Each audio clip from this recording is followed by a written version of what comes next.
Bonjour à vous, je suis très heureuse de vous retrouver et d'enregistrer cette petite vidéo. Eh bien, c'est pour démarrer cette année 2025. Et oui, on est déjà en 2025. Et ben voilà, j'entame la catégorie troisième année de deuil après la mort de ma sœur jumelle. Alors, j'aimerais vous donner des nouvelles et vous dire un peu où est-ce que j'en suis. Alors, pour toutes les personnes qui ne me connaissent pas, qui tombent par hasard sur cette chaîne, ben, soyez les bienvenus. Déjà, c'est la première chose que je vous souhaite. Je suis très heureuse que vous ayez passé par hasard dans mon univers. Je voudrais partager avec vous mon expérience du deuil. Comme vous le savez, le deuil, c'est quelque chose qui touche tout le monde. On est absolument tous égaux par rapport à ça. Mais la différence, c'est qu'on ne le vit pas tous de la même façon. Et surtout, ça dépend de sur qui ça tombe en fait. En ce qui me concerne, ben, c'était ma soeur jumelle et nous étions très fusionnels. Donc là, ça fait 2 ans exactement qu'elle est décédée et je vous donne un petit peu un aperçu de ce que c'est que vivre après le drame et comment réussir à tenir dans la vie avec des objectifs de vie. Voilà, et je vous raconte ça avec vraiment beaucoup de sincérité, d'authenticité. Il y a absolument rien d'organisé, c'est fait de façon très artisanale, mais pour vous montrer réellement la réalité de la situation. Donc si c'est quelque chose qui vous intéresse, si vous-même vous traversez un deuil en ce moment, ou si vous êtes dans une situation qui est proche de ce drame, vous êtes en ce moment avec une personne malade, ou bien vous-même vous êtes malade aujourd'hui. Alors tout n'est pas perdu, c'est ça que je veux vous dire, et que sur cette chaîne, on ne parle pas que de choses affreuses, hein. On parle de la vie en fait.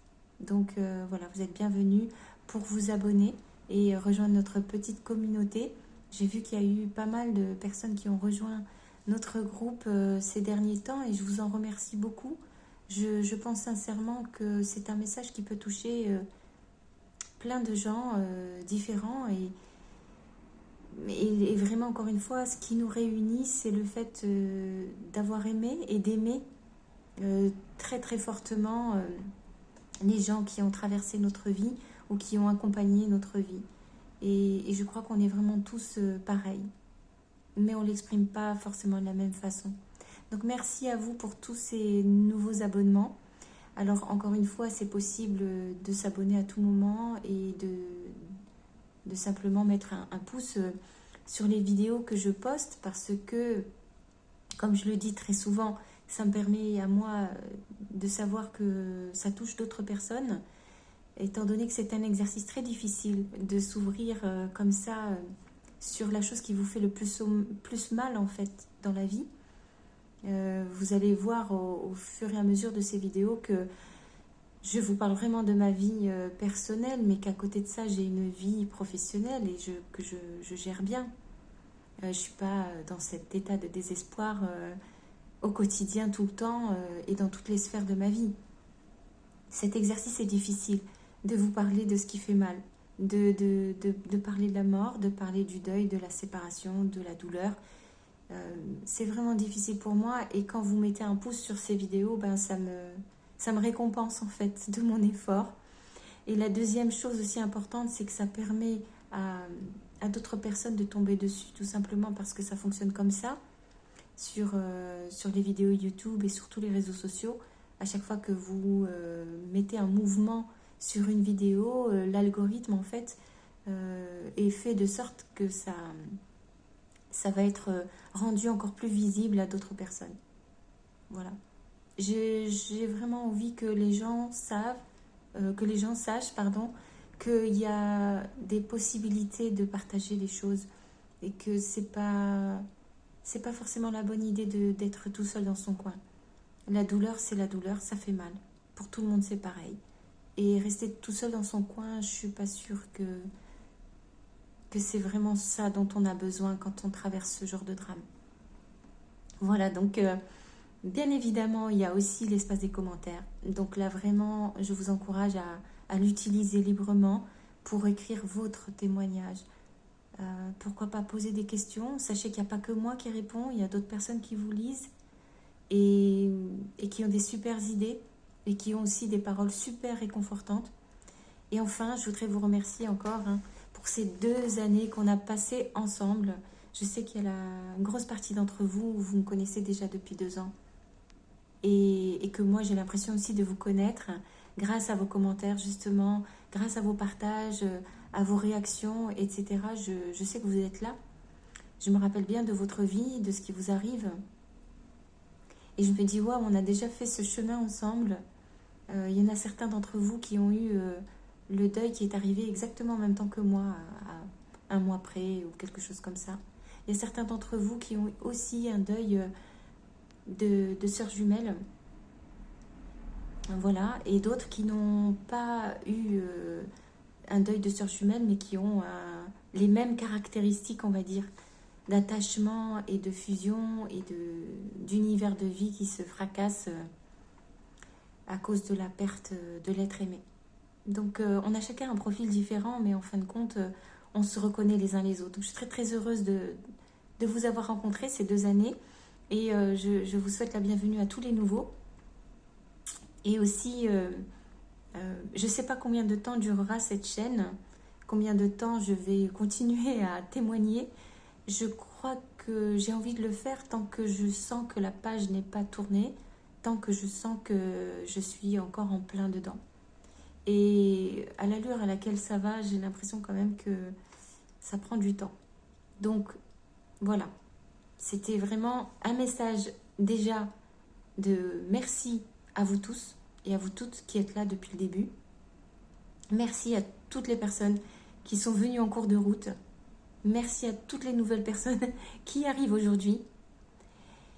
J'ai créé des catégories sur cette chaîne pour que vous puissiez vous y retrouver. Puis je suis quelqu'un de méthodique malgré tout, donc j'aime bien moi-même pouvoir m'y retrouver et de voir mon évolution. Et ça m'arrive d'avoir envie de faire un bilan et de retourner sur les vidéos et de voir comment je parle et surtout quelles sont les problématiques dans lesquelles j'étais. Est-ce que je suis toujours dans les mêmes problématiques? Et le bilan est plutôt positif parce que je vois quand même que j'évolue dans le bon sens, d'après moi, parce que je sens quand même que ma façon de vivre le deuil est plus... Ah, je sais pas comment dire ça, mais c'est moins... j'allais dire c'est moins dramatique. Je sais pas comment dire ça. Avant, c'était... j'étais en apnée totale. Voilà, je crois que c'est le bon mot. J'étais en apnée totale. Et aujourd'hui, de temps en temps, j'arrive à reprendre mon souffle. Voilà. Donc, j'évolue, je continue, j'apprends énormément de choses. Je continue de me former sur le deuil, sur le monde de l'invisible, sur la médiumnité, sur les étapes du deuil aussi en psychologie, sur l'accompagnement. Je suis tellement... choquée par ce que j'ai appris et ce que j'ai découvert durant les 4 années de maladie de ma sœur, et donc par mon expérience du deuil, parce que c'est quelque chose que je ne peux pas partager avec elle. Et ça, c'est quelque chose de dingue, parce que quand on est jumelle, on a l'habitude de partager absolument tout. Tout ce qu'on découvre, toutes nos révélations, toutes nos prises de conscience, tous nos rêves, nos projets. Et là, moi, je débarque dans un monde incroyable. Alors, je débarque pas seulement maintenant, mais disons que là, maintenant, c'est fracassant, quoi. J'ai complètement changé de monde. J'étais dans un monde finalement très limité, mais dans lequel je vivais bien, parce que, comme on dit, il n'y a que les imbéciles qui vivent heureux, pas que, mais disons que les imbéciles vivent heureux, pas dans le mauvais sens du terme, mais dans le sens que quand tu ignores quelque chose, ben, tu n'en souffres pas. Mais quand tu connais, tu te dis « Ah, mais comment c'est possible que j'ai passé tout ce temps sans savoir ça ?» Ben, c'est parce que la vie est bien faite, elle est comme ça, elle a un rythme. Donc aujourd'hui, quand je dis aujourd'hui, c'est façon de parler, je suis entrée dans une autre dimension de la vie. Je suis entrée dans la dimension de la mort que je ne connaissais pas, qui n'était pas rentrée à l'intérieur de moi, dans ma chair. Parce que toutes les morts que j'ai eues dans ma vie avant, c'était des morts qui étaient extérieures à moi.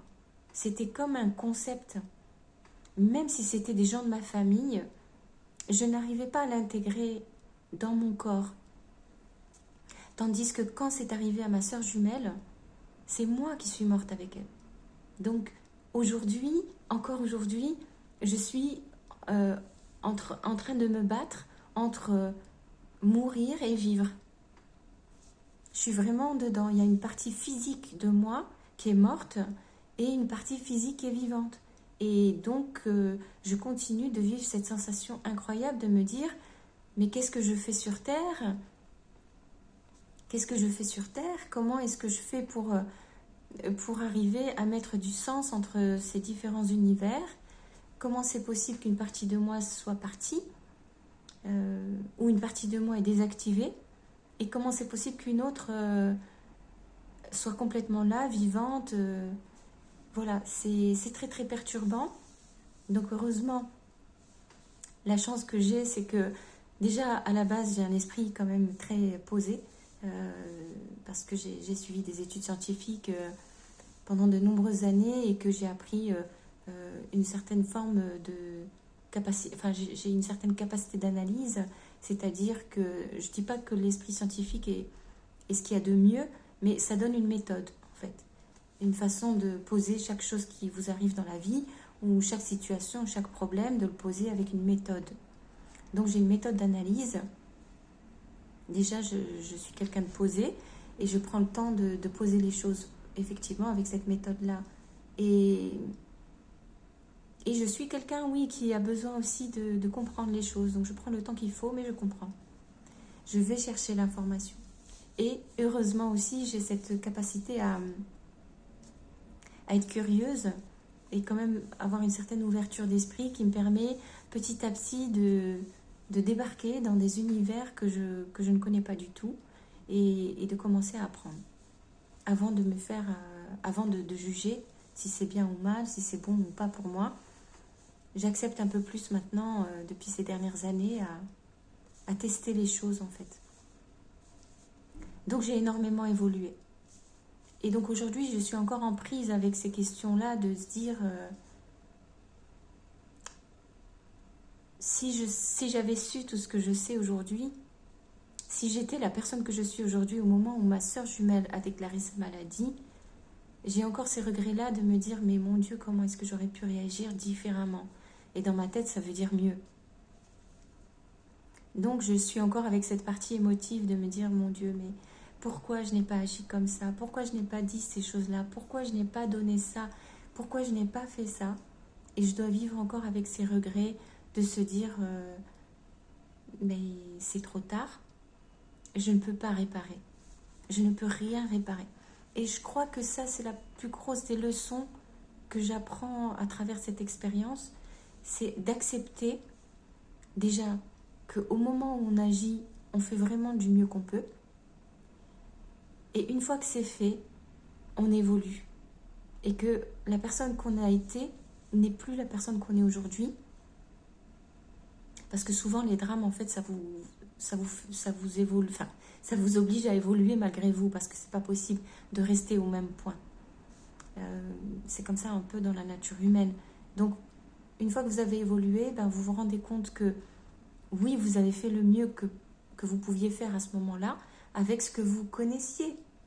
Vous étiez sincère. Mais oui, ça fait mal. Ce que vous avez fait, en fait, c'était pas 100% OK. Et que vous êtes capable aujourd'hui de vous dire, ben, dans ce que j'ai fait, dans ce que j'ai dit, c'est la même chose, hein, les actes, j'allais dire non-verbaux ou verbaux, pour moi c'est la même chose. Hein. Ben, aujourd'hui, je ne le ferai pas comme ça. Aujourd'hui, j'éviterai de faire ça. Aujourd'hui, je comprends que c'est une voie sans issue. Aujourd'hui, je comprends que ce n'est pas ce que la personne attendait, etc. Oui, mais aujourd'hui. Et il y a cette humilité aussi de se dire, mais si aujourd'hui ça m'arrivait encore une fois, eh bien dans plusieurs années plus tard, si je revivais le même drame encore une fois, ben, j'aurais encore évolué et j'aurais encore appris des choses nouvelles et je me dirais, non seulement je ne ferai pas ce que j'ai fait la première fois, donc ce qui est vraiment passé avec ma sœur jumelle, le drame numéro 1, on va l'appeler, mais même si aujourd'hui je dis, ah ben, Si j'étais capable de revenir dans le passé, je ferais avec qui je suis aujourd'hui, non pas avec qui j'étais au drame numéro 1. Mais si j'avais un deuxième drame aujourd'hui, je ferais avec qui je suis aujourd'hui, sachant que ce drame va me faire évoluer encore d'un jet de pierre, on va dire. Et quand j'arriverai de l'autre côté, je me dirais, mais ah bah si j'avais pu réagir avec la personne que je suis maintenant, disons la troisième version de Kenza, on peut pas. On peut pas. Et ça, c'est une énorme leçon que je dois apprendre. C'est-à-dire que j'ai fait du mieux que j'ai pu avec la personne que j'étais. Et la personne que j'étais a fait du mal. Et la personne que j'ai fait l'a fait sans intention de faire du mal. Mais je dois quand même l'accepter. Et ce qui veut dire qu'aujourd'hui, forcément, je fais du mal encore. Je fais du mal alors que je n'en ai pas l'intention, mais c'est simplement parce que je ne le sais pas. Parce que je ne l'ai pas compris. Parce que c'est au-delà de mes connaissances, de mes capacités. C'est très dur. C'est très dur de se dire, mon Dieu, mais si aujourd'hui j'avais la situation qui se représenterait devant moi, je ne pourrais pas ne pas faire de mal. Je serais obligée de faire quelque chose qui n'est pas 100% ok. Donc vous allez dire, waouh, mais Kenza, tu pensais quoi? Que tu étais quelqu'un d'extraordinaire, de génial? Ben, c'est pas ça, c'est pas que je me pense quelqu'un d'extraordinaire, mais que pour moi, la souffrance, c'est quelque chose d'intolérable. Et je n'ai pas envie d'être cette personne qui provoque la souffrance chez les autres. Et ce qui a été le plus dur pour moi, c'est de réaliser que j'avais fait souffrir ma sœur jumelle. En me remettant en question moi, parce que j'ai vraiment, comme je vous dis maintenant, des compétences d'analyse et d'introspection, que ce soit par mon chemin scientifique ou par mon chemin spirituel ou simplement par mon expérience de vie ou par ma personnalité qui est comme ça, qui est d'être dans l'empathie et dans l'écoute. En tout cas, ce qui est certain, c'est que j'ai pas du tout envie d'être la personne qui fait mal. Et pourtant, il faut que je l'accepte. Je vais vous donner une image, voilà, qui est vraiment pas tout à fait représentative, mais qui va quand même vous parler. Quand on dit, par exemple, moi, je suis végétarienne, par exemple, et ça fait 10 ans que j'ai décidé de ne plus du tout utiliser la chair animale pour ma survie. Je n'ai pas envie de tuer pour manger, en gros. Je parle des animaux, parce que je sais tout le débat qu'il y a sur cette histoire de quand tu ôtes la vie d'une plante, etc. Bon, bref, on ne va pas rentrer dans les débats, c'est pas du tout l'objet.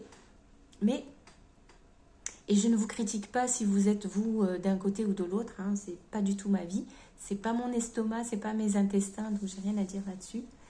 Je dis juste que pour moi, il est arrivé un moment où vraiment cette conscience de la vie était importante, il y a 10 ans de ça, et que je me suis vraiment résolument dirigée vers cette voie-là. Je n'ai pas été capable de stopper tout ce qui fait du mal. Par exemple, utiliser les dérivés des produits animaux, comme le cuir ou les choses comme ça, même si j'ai considérablement réduit ce genre de choses. En fait, ce que je veux vous dire, c'est que je ne suis pas quelqu'un de 100% parfait. Souvent, d'ailleurs, je fais une parenthèse, mais souvent on dit, ah, les végétariens, ce sont des gens parfaits, il ne faut pas qu'ils fassent ça, il ne faut pas qu'ils fassent ça, il ne faut pas qu'ils fassent ça, sous prétexte qu'ils ont décidé d'aider la cause qui, pour moi, est la vie, que ce soit humaine ou animale. Pour moi, les plantes, c'est important aussi, mais on est censé devenir des gens parfaits. Mais non, pas du tout. Hein. On est toujours les mêmes. On est la nature humaine qui s'exprime sous différentes formes. Mais quoi qu'il en soit, ce que je disais, c'est que même en étant végétarienne et en se disant j'ai une vraie conscience pour la cause animale, j'ai vraiment pas envie de manger un animal, mais quand je marche dans la forêt, ben, j'écrase la terre. Et en écrasant la terre, je peux parfaitement marcher sur un chemin de fourmis. Et donc tuer, malgré moi. J'essaye, vous savez, je suis sérieuse quand je vous dis ça, parce que, par exemple, les moustiques, je suis extrêmement sensible aux piqûres de moustiques. Je fais facilement de l'urticaire. C'est un vrai problème pour moi. Et ben, j'ai essayé d'apprendre à ne pas tuer les moustiques. C'est des gestes qu'on fait sans réfléchir. un nuisible, on l'élimine et on le tue. Et en fait, non, j'ai essayé la méthode du verre, de prendre un bocal en verre avec une feuille, et puis d'attraper un moustique. Alors, je ne vous dis pas que tous les moustiques sont d'accord, mais j'ai réussi à sauver un grand nombre de moustiques, des moustiques très lents, très gros, qu'on voit très bien. Ça existe. Et donc, dans ces cas-là, sauver pour moi plusieurs vies. Et j'en suis très fière parce que j'apprends une nouvelle méthode, une nouvelle façon de faire. Mais ce que je veux dire, c'est que voilà, même en essayant de faire des efforts, je fais du mal. Après, c'est discutable, du mal, pas du mal, à quel point, machin. Je ne vais pas rentrer dans toutes ces questions morales, etc. C'est des faux débats. Mais c'est ce que je veux dire simplement pour en revenir sur le deuil, c'est que le deuil m'a vraiment fait prendre conscience que la personne que j'étais faisait du mal et c'était vraiment à 10 000 lieues de ce que je voulais, parce que ma sœur jumelle, je l'adorais, je voulais tellement lui donner le meilleur.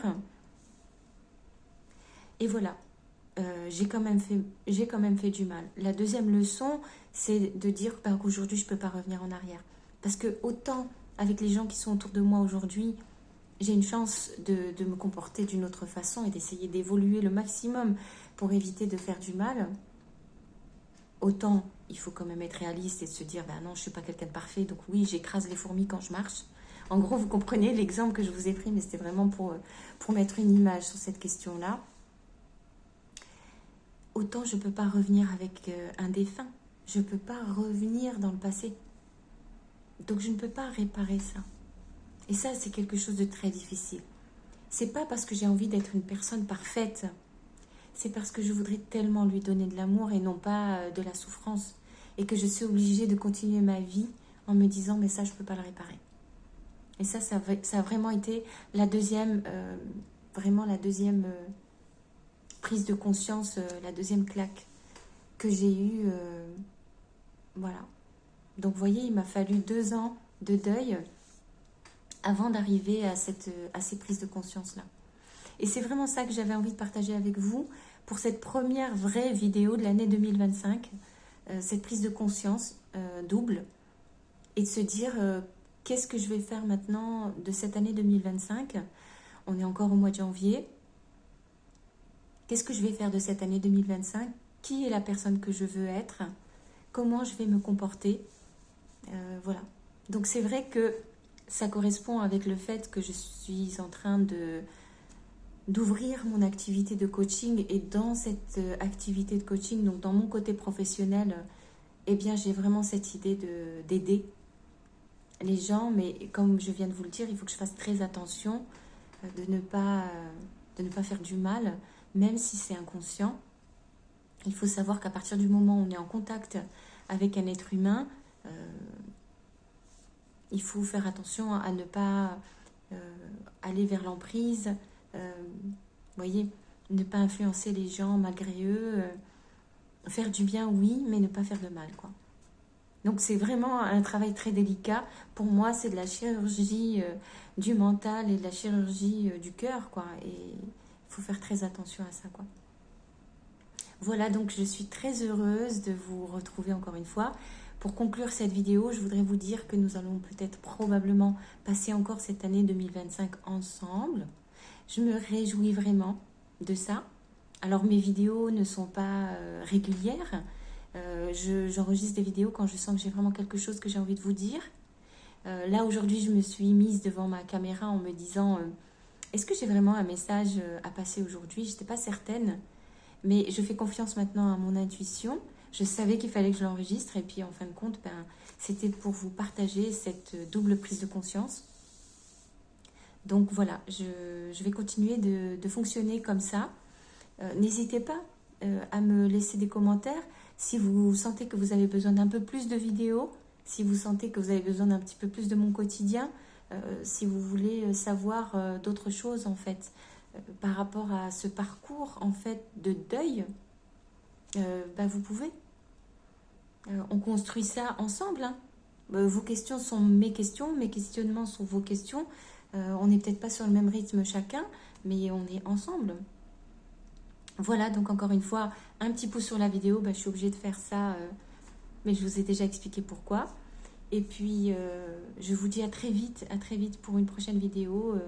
Sur quel sujet, je ne peux pas vous le dire à l'avance, mais il y aura sûrement quelque chose que j'aurai envie de partager avec vous. Encore merci à tous, bonne année à tous. Et vive-nous, les vivants.